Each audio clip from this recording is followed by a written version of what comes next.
നമസ്കാരം. പലരും ചർച്ച ചെയ്ത് എങ്ങുമെത്താത്ത ഒരു വിഷയവുമായിട്ടാണ് ഞാൻ ഇന്ന് നിങ്ങൾക്ക് മുന്നിൽ എത്തിയിരിക്കുന്നത്. ഇത് രണ്ട് ലൈസൻസ് കാർഡുകളാണ്.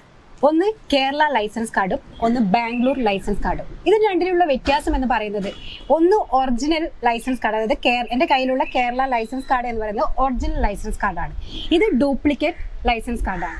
ഇത് രണ്ടിൻ്റെയും നിങ്ങൾക്ക് കണ്ടാൽ മനസ്സിലാവും, അതായത് രണ്ടും ക്വാളിറ്റി ഇല്ലാത്ത രണ്ട് ലൈസൻസ് കാർഡുകളാണ്.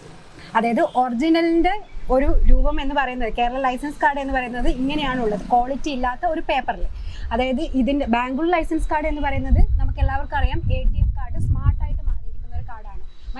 പല സംസ്ഥാനങ്ങളിലും സ്മാർട്ടായിട്ട് മാറിയിരിക്കുന്ന കാർഡുകളാണ് ഇപ്പോൾ ലഭ്യമായിട്ടുള്ളത്. പക്ഷേ നമ്മുടെ കേരളത്തിന് മാത്രം ഇത് സ്മാർട്ടായിട്ട് മാറിയിട്ടില്ല.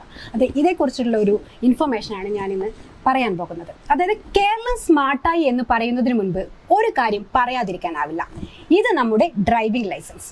പണ്ട് ഐഡന്റിറ്റി കാർഡ് പുറത്തെടുക്കാൻ നമ്മളിൽ പലരും മടിച്ചതുപോലെ ഈ ലൈസൻസും പുറത്തെടുക്കാൻ ചിലർക്ക് പലപ്പോഴും മടിയുണ്ടായിട്ടുണ്ട്, അല്ലേ? സാധാരണക്കാരായ ജനങ്ങൾക്ക് ഒരു പക്ഷേ ഇതിലെ വ്യത്യാസം മനസ്സിലായെന്ന് വരില്ല. വിദേശ രാജ്യങ്ങളിലൊക്കെ പോകുമ്പോഴാണ് ഈ കുറവും അപമാനവും ഒക്കെ കേരളീയർ നേരിടുന്നത്. കാരണം അത്രയ്ക്കും ക്വാളിറ്റി ഇല്ലാത്തതാണ് നമ്മുടെ ലൈസൻസ് എന്ന് പറയാതിരിക്കാനാവില്ല. നമ്മുടെ സംസ്ഥാനം എല്ലാത്തിൽ നിന്നും സ്മാർട്ടായി എന്ന് പറയുമ്പോൾ ലൈസൻസിന്റെ കാര്യം ഇന്നും വളരെ പരിതാപകരം തന്നെയാണ്.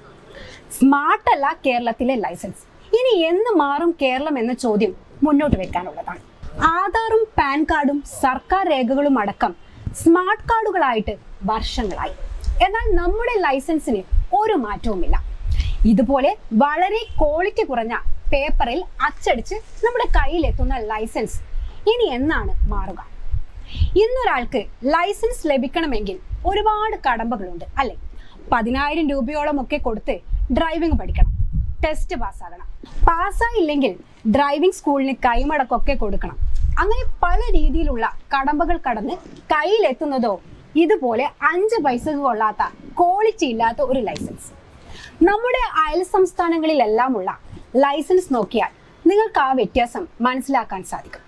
നമ്മുടെ സർക്കാർ 2002 തന്നെ ഇതിനു വേണ്ട നടപടികൾ തുടങ്ങി എന്നുള്ളതാണ് മറ്റൊരു മ്ലേച്ഛകരമായ കാര്യം. ലൈസൻസും RC ബുക്കും സ്മാർട്ട് ആക്കാനുള്ള പദ്ധതി 2002 തന്നെ തുടങ്ങിയതാണ്. 2001 വിദഗ്ധ സമിതി വരെ നിയോഗിച്ചു. എന്നാൽ നാളിതുവരെ ലൈസൻസ് സ്മാർട്ട് ആയില്ലെന്ന് മാത്രം. നമുക്ക് പിന്നാലെ ആലോചന തുടങ്ങിയ ഡ്രൈവിംഗ് ലൈസൻസ് എല്ലാം ഇപ്പോൾ സ്മാർട്ടായി കഴിഞ്ഞെന്ന് മാത്രം. ഈ ലൈസൻസ് നാടിന് അപമാനമാകുന്നത് കേരളത്തിന് പുറത്തെത്തുമ്പോഴാണ്. പുറത്തുള്ള ഉദ്യോഗസ്ഥർക്ക് പോലും നമ്മുടെ ലൈസൻസ് കണ്ടാൽ കൗതുകമാണ്. ഇത്രയും മോശമായ പേപ്പറിന് വാല്യൂ ഉണ്ടോ എന്നാണ് അവർക്ക് തന്നെ സംശയം. അതിന് ഉദാഹരണമാണ് കഴിഞ്ഞ ദിവസം ബാംഗ്ലൂർ എയർപോർട്ടിൽ വെട്ടിലായ ഒരു മലയാളി യുവാവിന്റെ വാർത്ത. അദ്ദേഹത്തിന് സംഭവിച്ചത് ഇതാണ്. ബംഗളൂരുവിൽ നിന്നും നാട്ടിലേക്ക് വരുന്ന വഴി ബാംഗ്ലൂർ എയർപോർട്ടിൽ കേരള മോട്ടോർ വാഹന വകുപ്പിൽ നിന്ന് ലഭിച്ച ഒറിജിനൽ ലൈസൻസ്, അതായത് ഈ ലൈസൻസ് ID പ്രൂഫായി കാണിച്ചപ്പോൾ വ്യാജമാണെന്ന് ആരോപിച്ച് ജോസഫ് എന്ന യാത്രക്കാരനെ CSF ഉദ്യോഗസ്ഥർ തടഞ്ഞു വെക്കുകയായിരുന്നു. ഏറെ നേരത്തിനു ശേഷം പരിവാഹൻ സൈറ്റിൽ ലൈസൻസ് കാണിച്ചതിനു ശേഷമാണ് പിന്നീട് ഇവരെ എയർപോർട്ടിനകത്തേക്ക് പ്രവേശിപ്പിച്ചത്. ഇത്രയ്ക്ക് കോമഡിയാണ് നമ്മുടെ കാര്യം എന്നോർക്കണം. ഇത്തരത്തിൽ ബുദ്ധിമുട്ട് നേരിടുന്ന ആദ്യത്തെ ആളൊന്നല്ല ജോസഫ്. ലൈസൻസിന്റെ നിലവാരക്കുറവ് കാരണം സംസ്ഥാനത്തിന് പുറത്തു വെച്ച് ഇതിനു മുൻപും നിരവധി മലയാളികൾക്ക് അപമാനം ഏറ്റുവാങ്ങേണ്ടി വന്നിട്ടുണ്ട്. എന്തു തന്നെയായാലും മോട്ടോർ വാഹന വകുപ്പ് ഇപ്പോഴും ഈ വിഷയം അത്ര ഗൗരവത്തിൽ എടുക്കുന്നില്ലെന്ന് തന്നെയാണ് മനസ്സിലാക്കേണ്ടത്. നമുക്ക് ആ ജോസഫ് നേരിട്ട അനുഭവം ഒന്ന് ജോസഫിനോട് തന്നെ ചോദിച്ചു നോക്കാം. നാട്ടിലോട്ട് ഫ്ലൈറ്റ് കയറാനായിട്ട് ബാംഗ്ലൂർ എയർപോർട്ടിൽ എൻട്രി ചെന്നു. അവിടെ ഒരു CA യൂഷ്വലി അവിടെ ചെല്ലുമ്പോഴത്തേക്ക് നമ്മുടെ ID കാർഡ് ചെക്ക് ചെയ്യും. അപ്പോൾ ID കാർഡായിട്ട് ഞാൻ സ്ഥിരമായിട്ട് പോകുമ്പോഴത്തേക്ക് കാണിക്കുന്നത് ഒന്നേ പാൻ കാർഡ് ആയിരിക്കും, അല്ലെങ്കിൽ ഡ്രൈവിംഗ് ലൈസൻസ് ആയിരിക്കും. കഴിഞ്ഞ ദിവസം പോയപ്പോഴത്തേക്കാണ് ഈ ദുരനുഭവം ഉണ്ടായത്. കഴിഞ്ഞ ദിവസം പോയപ്പോഴത്തേക്ക് ലൈസൻസ് കണ്ട് അവിടുത്തെ CSF ഉദ്യോഗസ്ഥൻ ലൈസൻസ് കണ്ടിട്ട് നിന്നെ കയറ്റി വിടാൻ പറ്റത്തില്ല, ഇത് ഞാൻ കംപ്ലയിൻറ്റ് ചെയ്ത് കഴിഞ്ഞാൽ നിന്നെ ഞാൻ ഫ്ലൈന് ബാർ ചെയ്യുമെന്ന് പറഞ്ഞു. കാര്യം എന്നാ, ഈ ലൈസൻസ് കണ്ടിട്ട്. ശരിക്കും പറഞ്ഞു കഴിഞ്ഞാൽ ഇത് ഒറിജിനൽ ലൈസൻസ് ആണെന്ന് അവനോട് 10 പ്രാവശ്യം പറഞ്ഞു. അവൻ എന്ത് ചെയ്യാൻ സമ്മതിക്കത്തില്ല. അവൻ അടുത്ത പാസഞ്ചേഴ്സിനെ കയറ്റിക്കൊണ്ടിരിക്കുക. ഞാൻ പറഞ്ഞു, വേണേൽ പരിവാഹൻ സൈറ്റിൽ നിന്ന് കാണിച്ചു തരാം, ഇത് ഒറിജിനലാണ്, ഇത് ഗവൺമെൻറ് ഓഫ് കേരള എനിക്ക് രജിസ്റ്റേർഡായിട്ട് എൻ്റെ വീട്ടിലോട്ട് അയച്ചു തന്ന അതേ ഒറിജിനൽ ഡ്രൈവിംഗ് ലൈസൻസ് ആണെന്ന് പറഞ്ഞു. പുള്ളി എന്നാ പരിവാഹൻ സൈറ്റിൽ നിന്ന് എൻ്റെ വീട് ഇതെടുത്ത് കാണിച്ചു കഴിഞ്ഞപ്പോൾ പുള്ളി എന്നോട് പറഞ്ഞ് കയറി പൊക്കോളാൻ പറഞ്ഞു.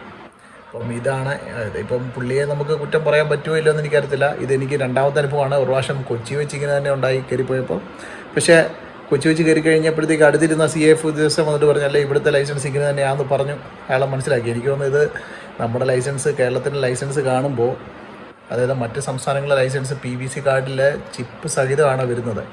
അതും ഇതും കാണുമ്പോഴത്തേക്ക് ഉള്ള ഒരു വ്യത്യാസം കാരണമായിരിക്കും ഇങ്ങനെ. പക്ഷേ ഇത് നമ്മൾ ഇനിയെങ്കിലും പുതിയ ലൈസൻസ് കൊടുക്കുകയാണെങ്കിൽ അത് ഒരു നല്ല രീതിയിൽ തന്നെ കൊടുക്കണമെന്നാണ് അഭ്യർത്ഥിക്കുന്നത് ഉദ്യോഗസ്ഥന്മാരോട്. കേവലം ഒരു പേപ്പറിൽ പേര് വിവരങ്ങൾ പ്രിന്റ് ചെയ്ത് പ്ലാസ്റ്റിക് കവറിൽ പൊതിഞ്ഞു വരുന്ന ലൈസൻസ് ഒന്ന് മഴ നനഞ്ഞാലോ ചെറുതായൊന്ന് ചുളിഞ്ഞാലോ നശിക്കുന്ന തരത്തിലാണ് ഇപ്പോഴുള്ളത്. വർഷങ്ങൾക്ക് മുൻപ് പുതുക്കിയ ലൈസൻസ് പുറത്തു വരുമെന്ന് പറഞ്ഞപ്പോൾ പ്രതീക്ഷിച്ചിരുന്നുവെങ്കിലും നിറം മാത്രമാണ് മാറിയത്. പുറത്ത് ജോലിക്കും മറ്റും പോകുന്നവർ ഒന്നടങ്കം പറയുന്നത് ഞങ്ങൾക്കിത് നാണക്കേടാണെന്നാണ്. മോട്ടോർ വാഹന നിയമങ്ങളിൽ ഭേദഗതി വരുത്തുന്നതാണ് പദ്ധതി നടപ്പാക്കാത്തതെന്നാണ് ഉദ്യോഗസ്ഥരിൽ നിന്ന് നമുക്ക് ലഭിക്കുന്ന വിവരം. ആളുകളിൽ നിന്ന് പൈസ പിരിച്ചെടുക്കാൻ കാണിക്കുന്ന വേഗത മോട്ടോർ വാഹന വകുപ്പ് ഇതിൽ കാണിച്ചിരുന്നേൽ മറ്റ് സംസ്ഥാനങ്ങൾക്ക് മുൻപേ നമ്മൾ സ്മാർട്ടായേനെ അല്ലേ? ഈ പഴഞ്ചൻ പേപ്പർ കാർഡ് വേണോ വേണ്ടയോ എന്ന് നിങ്ങളാണ് ഇനി തീരുമാനിക്കേണ്ടത്. ഇതിനെതിരെ ശബ്ദമുയർത്തേണ്ടേ എന്ന് നിങ്ങൾ തന്നെ ആലോചിക്കൂ. അഭിപ്രായങ്ങൾ കമന്റ് ചെയ്യും.